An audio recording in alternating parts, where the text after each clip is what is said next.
Admiral Nechayev stops by Deep Space Nine. Cal Hudson's uniform was feeling a little tight lately. And are the Zeppelites really carrying 5 kilotons of Gregorian wheat husks? Because if so, Sisko wants to see what that looks like. Hey, everybody, welcome to the Seventh Rule with Cirroc Lofton. Hello, everybody. My name is Ryan T. Husk, and today we are doing a review of Deep Space Nine's Season 2, Episode 21, The Maquis, Part 2, where everything starts getting so good and so cool and so juicy. How are you, Cirroc? I'm doing good. Doing good. Yeah, it is starting to get really juicy, right? So Cal Hudson, and Cal Hudson, right?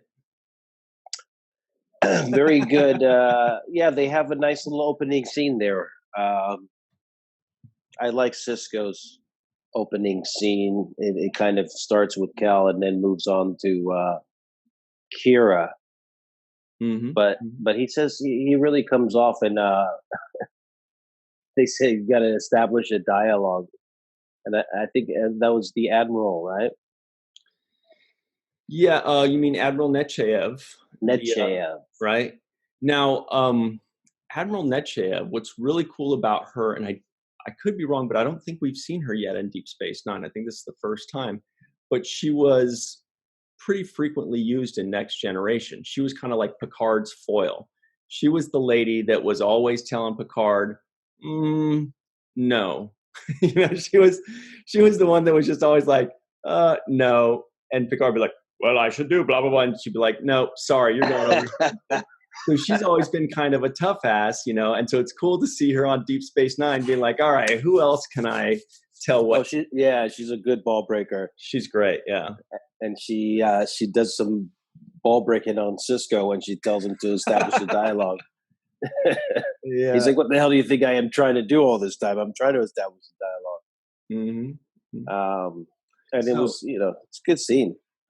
Yeah. And before we get too deep into that, I do want to do a quick shout out to our associate producer, Commander Homer Frizzell, who is, he was reporting from the Star Trek cruise last week. He's also working tirelessly to get us a couple guests, which should be working out just fine. Commander Homer is really cool. He also wears Cirroc's sister's awesome shirt, the Sisko Kid, which is so cool. Check that out. Check that out on our social media pages for that. It's really, really cool shirt.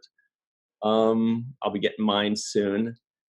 And also sponsorships. If you guys want to sponsor us, contact us at the Seventh Rule Podcast at gmail.com. That's the Seventh Rule Podcast at gmail.com, or check us out on Patreon, patreon.com/the Seventh Rule, and definitely try to say hello, support us, or just give us a thumbs up on our videos, and that makes us happy. Anyway, back to Admiral Nechayev. I was kind of bummed there was only one scene, but this was definitely, this 2-episode, 2-parter was definitely more about the higher-ups. Most of the second season was a Dax episode, or an O'Brien episode, or a Bashir episode. This was an episode about the commander of the station, the commander in charge of the people in the demilitarized zone, Gul Dukat, Leggett Parn, who's kind of like an admiral type, plus Admiral Nechayev. There's all the, it's about the higher ups, So I was thinking about you. I thought you might enjoy this one more than the others. Yeah, well, for one, we get to see more of Sisko, and that's one thing that, now my critique of the first 2 seasons is that we really haven't got as much of Sisko as I really, as I would want it. Right. A lot of the other characters have gotten really good background stories and episodes dedicated to them, and Sisko seems to, not to have had as many. I think the ones that stand out are the Emissary and the episode where he got into the cage, where he was on that planet with O'Brien. Right, and there was something in this episode that actually reminded me of that episode, but we can talk about that a little later. Go on. Oh, okay. No, please remember to say that, because I'd like to know what that is. Well, I'll just say it right now then. So, what is that? Probably will forget, as you know. Yeah. There was a symbolic gesture that reminded me of two of the symbolic gestures in that episode. I can't remember what it was called. Maybe it was Paradise, I think maybe was the episode. But that symbolic gesture was when Cal Hudson, shout out to, him, because as we saw in the first episode, great character, great acting, love it. Bernie Casey, right? Right. So there's a scene where, Sisko's trying really hard to get him to come back. He's lying to the Admiralty. He's not telling anybody that, what he knows about Cal Hudson. And it's all kind of hanging on Cal Hudson's uniform. And Sisko's like, he keeps his uniform for him. He takes it with him. He hands him his uniform. He says, here, just take this uniform back. Just put it back on, and I won't tell anybody a thing. Right? And that's just like the symbolism in Paradise, where they're saying, here, take off your uniform. Just, it's going to be hot. Just take off. It's symbolic of the commitment to Starfleet, or the commitment to not Starfleet. And then Cal Hudson, and so that reminded me of that. But then when Cal Hudson shot the uniform, he phased it and destroyed it. That kind of reminded me in a way of when Sisko put himself in the box, which was just like, I'm doing this my way, no matter, it's like kind of like taking a stand and being very clear in the message that no, I'm not doing it your way. So there were two things hinging around that uniform that made me think of that very episode. I think that's a very good point, especially the first one that you said. I mean, that one, as soon as you said it, resonated with me. Because you, like you say, in the first one, the first time we see this, the uniform is an issue for Sisko to take it off. So, like, remove your allegiance to Starfleet, right? Take it off and strip it off. And here we see the exact opposite of that, which is put your allegiance back on, right? So yeah, the significance of the uniform is heavy. It's there's a lot of weight on that, right? And I mean, I think we even see that same kind of weight carried all the way into the Picard series, right? Where Picard looks at Rios and he says to him, "You Starfleet, you look like you're Starfleet. I can tell, Oh yeah, he says, "I can smell it on you." I can smell it on you. Smelling everything in that one episode. Yeah, there's an episode where everybody was smelling. I smell this. I smell that. Right, very stinky ship. so just the idea of your allegiance to Starfleet, whether it's encapsulated in the uniform itself or in the comm badge, right? But you're just sometimes in general the comm badge to symbolize it, right? Right.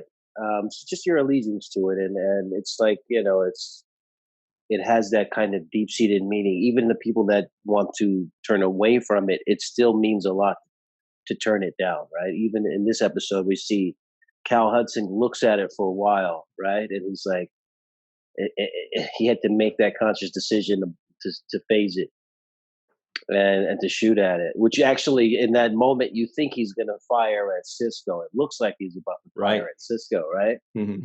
That's when Sisko starts to grab his phaser, and then he realizes it's not pointed at him. Yeah, and I think it's also a reason why he didn't opt to take his own Cal Hudson's life at the end, when Gul Dukat's like, "Take his life, shoot him, fire the shot, damn it, what are you doing?" Point.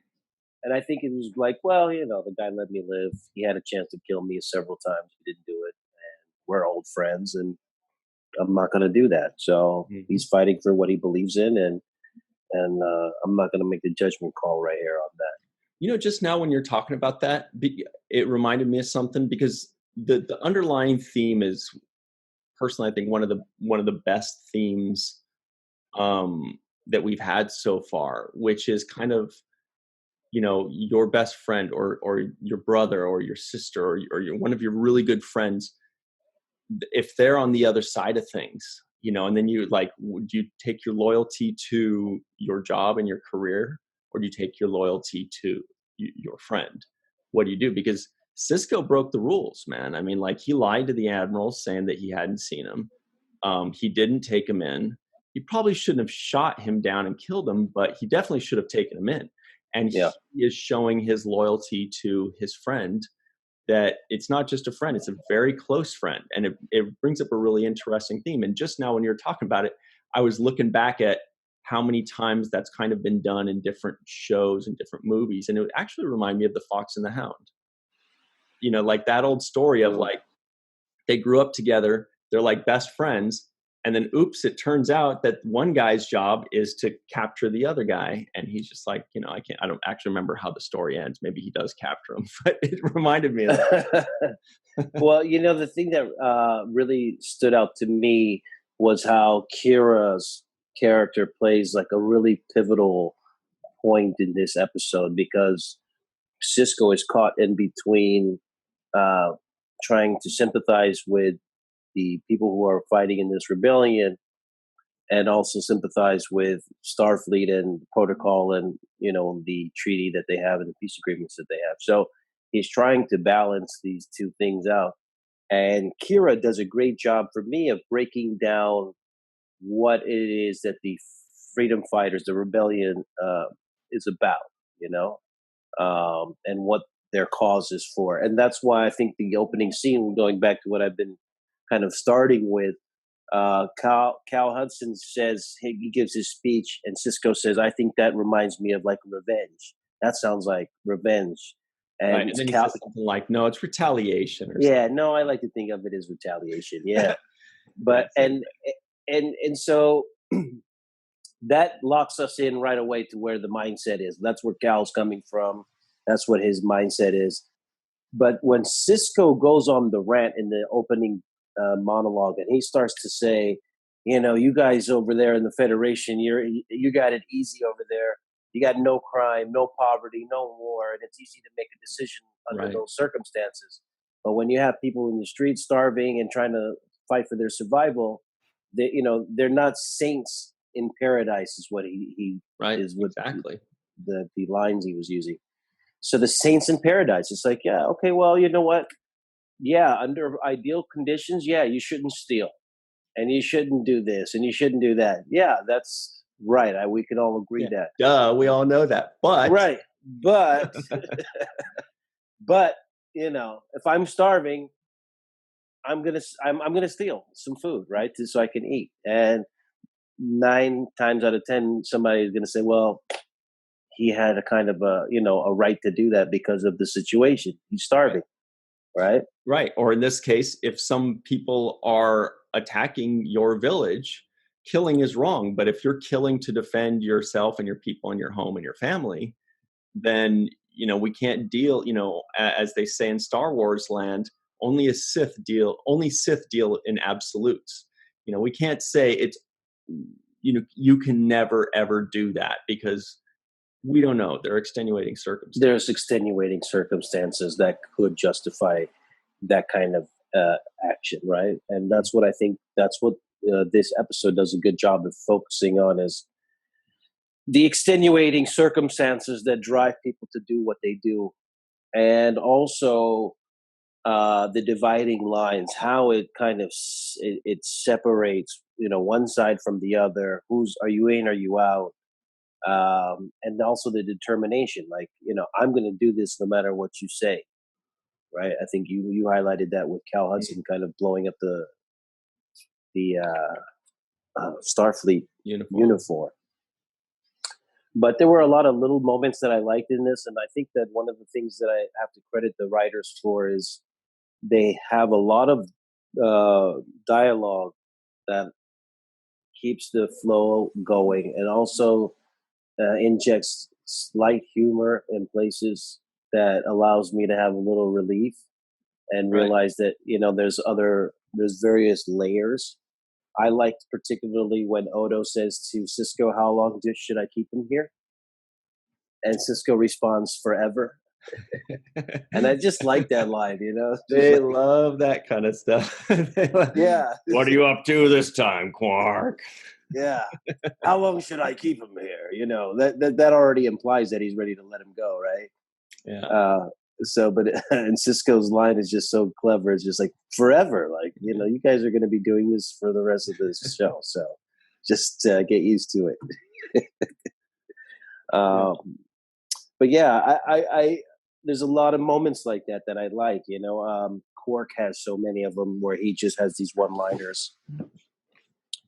Uh, Mark Alimo, Gold Ducat, fantastic in this episode, and we really have to get There's a probably lot to talk about there. There's so much, The dynamic between Ducat and Sisko, the dynamic between Ducat and Kira, and the dynamic between Ducat and the rest of the Cardassians, and where sometimes he represents them, and sometimes he's like, wait, they don't even give a shit about, they don't care, Yeah. So even his relationship with Cardassians, Cardassia, and the Central Command, even that is volatile. It goes up and down, and it changes all over the place. And he has such a great relationship with Sisko and with Kira. It's just, it's almost hilarious how he talks to Kira and how she talks to him, and how they just they just want to zing each other all day. There was one point where at the end where Ducat does something, right, where he gets the whatever guys, what are they called? The Zeppelites to stand down or something. Yeah, the Zeppelites sounds like the name of a rock group. I was thinking of the Zeppelites. Some British punk rock band from 1979. Yeah, yeah. I think they call that. We're the Zeppelites. Yeah. No, but when he gets the Zeppelites to stand down, and he kind of looks over at Kira like, see what I did? And she looks away in disgust, and he goes, he just kind of smiles like, yep, I get like super content with himself, like pissing her off and being right in front of her felt even better to him than the victory they got. And he oozes testosterone, right? He's Gross. Like this. No, I'm just No, he's just he's like this masculine guy who's just telling everybody what to do. Mm-hmm. So even in his own interrogation, he's like basically telling them they're not interrogating him properly because there's not enough torture involved. And since when do you know somebody basically asking to be more tortured harder because this sucks? So one line that he says so beautifully is, because sometimes you try to picture it on the page and you say, wait, was that writing or was that acting? And it was kind of both. But when they're going to rescue Ducat, and then Ducat's like, why don't you shoot these guys, kind of thing, like, what are you talking to me? Just shoot. Yeah, stop talking and shoot them. Right. And then at one point, Sisko's talking to them, and he just goes, shoot them. Like, what? Just 2 words. Shoot. He says it like he's talking to a dog he's trying to train. He's just like, shoot them. What are you doing? Yeah. What's all this conversation about? Yeah. And he's like so blown away. Like, why are these people not dead yet? What's happening? And I like the fact that this episode pairs them together, right? It pairs Sisko and Ducat. Totally. We get to see them working together. I think they made a pact at some point where he says, I'll get rid of them and you get rid of them. And they make a deal, right? I think Sisko says, deal. And it's like, I really enjoyed that. And if you'll recall, one of the main reasons Sisko did that was because, remember, they were going to go, Sisko made the call to go save Ducat because Ducat was captured by the Maquis, and he wants to save the Ducat. And of course, Kira's like, what the are you doing? Why would we risk our lives for this guy that we hate? And Sisko says, Central Command, which is like the leadership of the Cardassians, he says, Central Command wants him dead. That's reason enough to want him alive. Kind of like the enemy of my enemy is my friend kind of thing, That's and they used that kind of logic throughout this episode. There was another similar kind of application of that logic with Quark when he was explaining to the Vulcan while they were in that captivity that he was saying, there's a price of pieces at an all-time premium right now. It's the best you can get it at, right? Right. And she's looking like confused, and he explains and breaks down why, everybody's got guns, everybody's got weapons. But now's the perfect time to negotiate a peace because, all the cards are on the table and this is the best opportunity. Right. But nobody has an advantage, right? And nobody has an advantage. But they're using that same kind of to me, it's like this kind of a logic to say, all right, this is the best way forward because of this logic, right?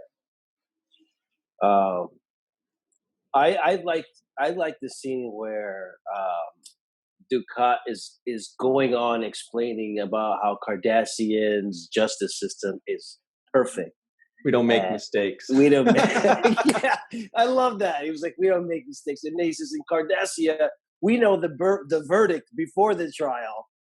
And I was thinking, wow, that is, that happens here too. When you watch, Mm, the verdict is often sometimes before the trial, where we just like, yeah, that guy's guilty, right? yeah, We don't due know process. any facts. We just go on that, right? Right. Whereas But Cardassians, it almost seems like they're doing it out of like sadism. Like they almost just they know somebody's guilty, but they enjoy watching the process of putting that person away or something like yeah, almost like a sadistic value to it. I kind of got the. See, I always think that the writers are playing off of what we're going through and experiencing already. So Absolutely. I think that they have a kind of jaded view of our justice system in general, and they're probably just highlighting that in 9 times out of 10, the verdict is in before the trial, and that's just how our own justice system functions. And then Sisko says, "Well, then why have a trial at all?" And Ducat's answer is, "Well, because of the pageantry, they like to They show, and enjoy it. It's yeah, like a they enjoy it. reality show to them. Yeah, they like to see justice play out, right? The Mm, so-called justice."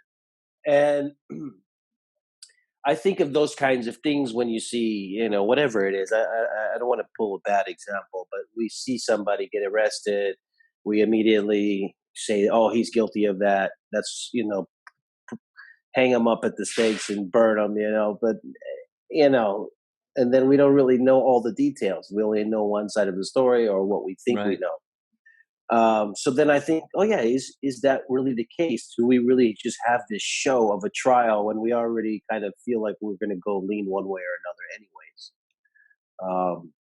Kind of like confirmation bias. You Yeah, already they're just people are just looking for confirmation of what they already believe. They just want yeah, validation. They want to be able to say, "No, look, see, the person was tried, is convicted." So it kind of validates what they already want to yeah. believe. We let the process play out. It was, it was fair. They got the same Ish, fair-ish. ish. Yeah, the same procedure occurred that normally occurs You know? in any other place. We procedurally got it right. Uh, there was a line that stood out to me too. Ducat says, "I should have." He says, "People, there's still people that think I should have killed every last Bajoran."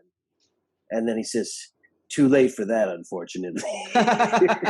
But see, that is the great line that the writers play between making Ducat just a straight up villain and making him a sympathetic character, because then you are led to believe, first of all, who knows if he's lying, but we are led to believe that Ducat didn't want to kill the Bajorans. Like he was the compassionate Cardassian. And he'll be the first to tell you, I treated my Bajorans so well. I treated my Bajoran slaves and Yeah, workers better than all the other people so he thinks, yeah. how can you hate me? I was so, I let them eat yeah, lunch. you can eat cake. So So yeah, yeah, but you're right. The writers play that. They play that right mhm, really well. Where it's like, on one hand, he's this really sympathetic guy who was really nice to his Bajoran slaves, right? And he didn't kill every one of them, which could have been an option for him. what a sweetie. Yeah, and then yet he also shows you his brutal side here, saying, "Too late for that, unfortunately. Like if I could go back in time, I Yeah, would kill all of them." yeah, exactly. It's a perfect. He really is a perfect character. And I don't know if they knew that they had that when they first created that, or if it was just like after the first couple episodes that they wrote him in, they're just like, man, I'm really starting to like this character. And they started, who knows? I don't know if they were planning on using him so much, but I think they really created a perfect character Yeah, thanks to Ira and the guys that did the documentary, What We Left Behind. Uh, I think that they gave us a really good insight into the writers' room in that there. Right. documentary. and Ira bringing back the guys and getting to see the process unfold on the chalkboard and watching how ideas flow in these sessions was really insightful for me, because what I realized in that moment, in those, watching that documentary, was how much the writers essentially play the characters in the writers' room. So the same way that you get into your Jean-Luc Picard and you start saying your phrases, right? You do it. You do it. And you get By into your, accident. but you get into the zone and sometimes it just flies, right? Sure. And it's okay, because that's the emotion that you're caught into. And I think that the writers, when they're in the writer sessions doing these things, they get caught into it. And I could just see it would be so fun to play a Ducat, right? It's so fun to imagine what Ducat would say in these moments. Yeah, too late for that, unfortunately. And there's so many times where they're just like, they're coming up with a line, they're like, oh my God, that is such a Ducat line. They're like, oh, that is so Ducat. Or they're like, oh, this is such an Odo thing to say, or Quark, Exactly. Right. Exactly. And so I can see them loving to do the Quark lines, loving to do the Odo lines, and because these characters are so defined, right? And they have such distinct personalities. So you kind of, once you get it, and since they've created it, they get it. Once they get it, they can just really slip in and out of Quark, slipping out of Odo, slipping out of Ducat, and kind of voice what they would see in those moments, Right. And I agree. Like, for me personally, watching that documentary, that was the most interesting and fascinating part. I mean, it was all an amazing documentary, but that writer's room thing, I think everybody just kind of had a little nerd squeal when we watched them, and the way they brainstorm and the way they talk about specific characters, because they love these characters. They created them. They watched them grow for 7 years. They're really attached and in tune with these characters. And it's really cool to watch them, like you say, connect to them. And I think we're going over time, so we'll have to come back and talk about that in just a second. And we'll go over the trivioids that got tossed off to the side, if there are any good ones. We'll be right back with the seventh rule.